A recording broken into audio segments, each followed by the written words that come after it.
Students, हम लोग chapter number 5 complete कर लिए। उस चैप्टर नंबर 5 का लेसन का नाम था रिवोल्ट ऑफ 1857। ये तो कंप्लीट हो गया। इसमें एक केस स्टडीज है। वो क्या है? कॉलोनियलिज्म और अर्बन चेंज है। एन एग्जाम्पल बेस्ड स्टडी है। इसके बारे में भी इसी का चैप्टर नंबर 5 का ही पार्ट है। इसके बारे में आज हम पढ़ने जा रहे हैं। आज हम पढ़ाने जा रहे हैं चैप्टर नंबर 5 का ही नेक्स्ट पार्ट है। कॉलोनियलिज्म और अर्बन चेंज है, और उसमें दिया है एग्जाम्पल बेस्ड केस स्टडी है। ये समझ गए ना? इसको हम आज पढ़ने जा रहे हैं। ये पेज नंबर 60 पर है। क्लास 8 के स्टूडेंट्स अच्छी तरह से आप सुनेंगे, कॉन्सेंट्रेट करेंगे। ये न्यू एस्पेक्ट है, न्यू चैप्टर है। समझ गए ना? How do colonisation of India by the British impacts urban centre. जैसे कि है ना, अंग्रेज सरकार ने हमारा भारत को ये कॉलोनी बनाकर भारत के ऊपर शासन किया था, और इसका प्रभाव हमारे शहरी इलाकों पर कैसे पड़ा। Let us find out more through this example based case study. और है ना, हम है ना जो इस एग्जाम्पल बेस्ड जो केस स्टडी के रूप में ये पार्ट दिया है, उसको पढ़कर हम समझेंगे। Decline of old and rise of new administrative centres. और जो इसके तहत ये बता रहा है डिक्लाइन मतलब गिरावट, जिसकी पतन हो गई। जो डिक्लाइन ऑफ ओल्ड मतलब जो पुरानी जो प्रशासन के जो प्रणालियां और शासन के जो केंद्र थे, उसका पतन हो गया। और यहाँ पर क्या हो गया, समझ गए ना? नए नए प्रशासन का जो केंद्र है ना, उसका क्या हुआ? उद्धारण हुआ। The old urban centers under earlier governors and chiefs lost their importance due to the change of political power, withdrawal of royal patronage। और धीरे धीरे जो पुराने जो शहर में जो पुराने प्रशासन जो प्रणाली और जो गवर्नर जो चीफ थे, वो उनकी क्या हो गई, समझ गए ना? महत्व जो थी, वो महत्व पूरी तरह से खत्म हो गई। और क्या हो गया? क्यों खत्म हो गया? Due to change of political power. क्योंकि है ना, पॉलिटिकल पावर शुरू में राजा और नवाब, बहुत से वंशों के राजा के अंतर में है ना राज्य हुआ करते थे। अब क्या हो गया? वो सब खत्म हो गया। अब सब राजा और सुल्तान और बहुत से ऐसे जो चीफ होते थे, वो राज्य करते थे। उनसे छीन कर क्या किया अंग्रेज सरकार ने? उसको एक रॉयल पैट्रोनेज के power and withdrawal of royal patronage. और धीरे धीरे अंग्रेज सरकार है ना, भारत में जितने छोटे छोटे राज्य, जितने साम्राज्य थे,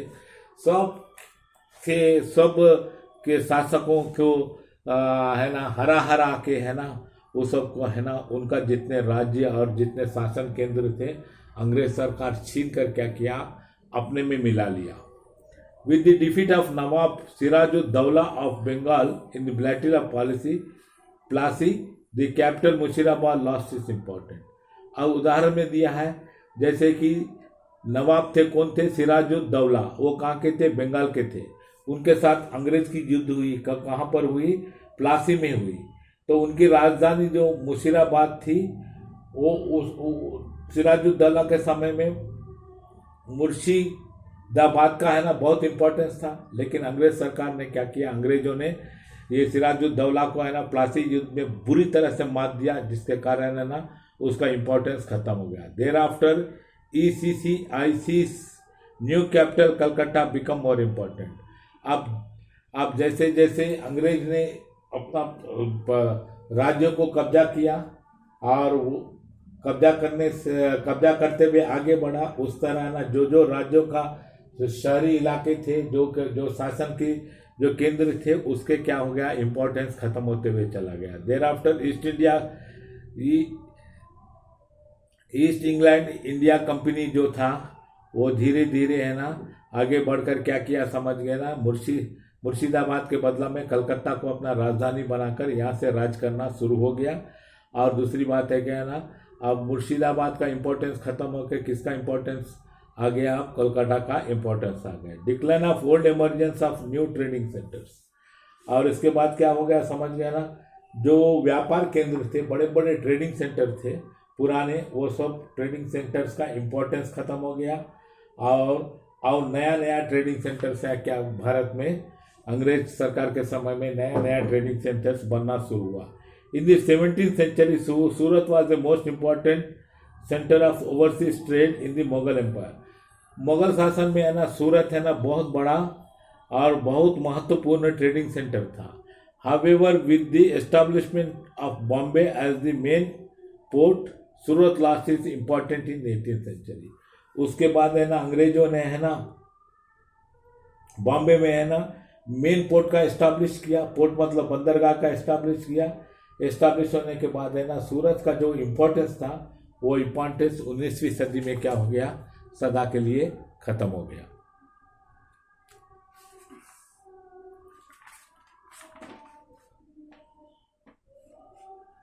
decline of industries and handicraft. और इससे क्या हो गया समझ गया ना, जो हमारे भारत में जो कल कारखाने थे, जो हैंडीक्राफ्ट हथकरघे हाथ से बनने वाले कारखाने थे, ये हैंडीक्राफ्ट से थे, वो सब का क्या हो गया, पतन हो गया।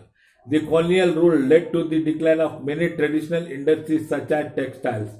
और हमारा जो ट्रेडिशनल इंडस्ट्रीज था, जो कपड़ा का उद्योग था, वो उद्योग बुरी तरह से क्या हो गया, खत्म हो गया। Dhaka which was the known for is Muslim textile. जो ढाका आज जो बांग्लादेश में है वो बहुत प्रसिद्ध जगह था, किसके लिए, मुस्लिम टेक्सटाइल्स के लिए, मुस्लिम टाइप का टेक्सटाइल्स के लिए वो बहुत मशहूर था। लेकिन अंग्रेज क्या किया समझ गया ना, उसको भी खत्म कर दिया। Due to the colonial policies and industrialisation of textile industries in England. और अंग्रेज ने अपना है ना ये पॉलिसी अपना स्वार्थ के लिए अपना इंडस्ट्रीज में, इंग्लैंड में जो कपड़े तैयार होते थे उस कपड़े को भारी मात्रा में भारत में बेचने के लिए भारत का कपड़ा उद्योग को क्या किया, बुरी तरह से खत्म कर दिया। New modes of transport connecting new urban centres. और धीरे धीरे नए प्रकार के ना यातायात का सुविधाएं भारत में आने लगी। Railways were introduce by the British in India in 19th century. 19वीं शताब्दी में है ना रेलवे को इंट्रोड्यूस किया गया। The railway change the older trade routes by sometimes bypassing the old cities. और है ना ये रेलवे से है ना, जो रेलवे की जो पटरी बिछाई गई, जो पुराने ट्रेडिंग रूट्स थे वो रूट को बदल के अब क्या हो गया, पुराने शहर होकर रेलवे गुजरने लगे। Rise of presidency towns. उसके बाद क्या हुआ, प्रेसिडेंसी टाउन्स का है ना उद्धारण हुआ। The earlier urban settlements of East India Company become the regional centers of British India। और शुरू में जो ईस्ट इंडिया कंपनी जो अर्बन सेटलमेंट किया था वही है ना बहुत रीजनल सेंटर्स बन गया, किसके लिए, अंग्रेज सरकार के लिए। India and where called the presidency towns centres of British India and where called the presidency towns. और उसी को है ना वो जो अर्बन सेटलमेंट था ईस्ट इंडिया कंपनी को, उसी को ये लोग क्या नाम दे दिए, प्रेसिडेंसी टाउन्स में। जैसे कि कोलकाता हुआ ना, वो कोलकाता, बॉम्बे हुआ और मद्रास हुआ, ये सब को प्रेसिडेंसी टाउन्स बना दिया गया अंग्रेज सरकार ने। And cantonment towns were establish and the old extreme and specially for station India East India company troops. और है ना बहुत से ऐसे शहर बना है जहां पर है ना इनके ट्रूप्स को रहने के लिए, और है ना इनके ट्रूप्स मतलब towns were established and around the existing of town specially the station East India company troops. और है ना इनके ट्रूप्स को रहने के लिए, इनके ट्रूप्स के मुख्य रूप से स्टेशन बनाने के लिए दूसरे टाउन्स भी बनाए गए। और उस टाउन को क्या गया है, कंटोनमेंट टाउन कहा गया, जहां पर इनके सैनिक स्थिर से रह सके। बाद में फ्रॉम हैवेल्स टू बंगलास। और धीरे धीरे क्या किए समझ गए, जो हवेली सब था भारत में वो हवेली सब खत्म होते हुए चला गया और वो बंगला बनते हुए गया। इन the 17th and 18th century Mughal aristocracy and also the local cities lived in a building building called the havelis. और 17वीं और 18वीं शताब्दी में जब मुगल का शासन था, उस समय में बड़े बड़े हवेलियाँ और बड़े बड़े महल बनाए गए थे, जिसमें कि ये बड़े लोग जो शासन करते थे, जो राजा और राजा के चीफ और नोबेल्स रहा करते थे, और वो सबको अब तोड़ के क्या कर दिया अंग्रेज सरकार, बड़े बड़े भवन बनाना शुरू किया। These Havells way large walled components with the motions, courtyard and the fountains। और हवेली में बहुत बड़े, हवेली बहुत बड़ा हुआ करता था, उसमें कोर्टयार्ड हुआ करता था, फाउंटेन हुआ करता था। The houses of the colonial administrator were called the bungalows. और धीरे धीरे अंग्रेज सरकार ने क्या किया, वो हवेलियों को हटाकर बड़े बड़े बंगला बनाना शुरू कर दिया। बड़े बड़े बंगला they were quite different from the havelis of Mughal aristocracy. और जो मुगल का जो हवेली सब थे उससे कहीं अलग था। Bungalows were large and single storey structure. और बंगला सब क्या था, बहुत विशाल बंगला सब बनाए थे और एक तल्ला का था, which had separate living and dining rooms. और ये बंगला में है ना living rooms, dining rooms and wide verandas running at front. और बड़े बड़े वरांडा सामने हुआ करते थे। किचन और stables and servant quarters were separate from main bungalow. और बड़े बड़े सर्वेंट क्वार्टर्स ये सब हुआ करते थे। तो इस तरह क्या हो गया समझ गया ना, हवेली से लेकर बंगला बनना शुरू हुआ। In 1639 Mughal emperor Shahjahan built a city that was named Shahjahanabad. और 1639 ईस्वी में शाहजहां ने एक शहर बनाया था जिसका नाम था Shahjahanabad. It serve as the capital of Mughal empire during. और है ना यह शहर है ना 1639 से लेके 1857 तक मुगल एम्पायर का कैपिटल सिटी के रूप में सर्व करता था। And is now commonly known as old Delhi. और उसी शाहजहानाबाद को है ना नाम बदल के आज भी शाहजहानाबाद है। आज जिसको हम पुरानी दिल्ली बोलते हैं वही पुरानी दिल्ली शाहजहानाबाद है। After the revolt of 1857 the court of the last Mughal ruler Bahadur Shah two was dismantle. बाद में 1857 ईस्वी में जो विद्रोह हुआ था उसमें है ना बहादुर शाह जफर की है ना बुरी तरह से हार हो गई थी और उनको है ना बर्मा भेज दिया गया था।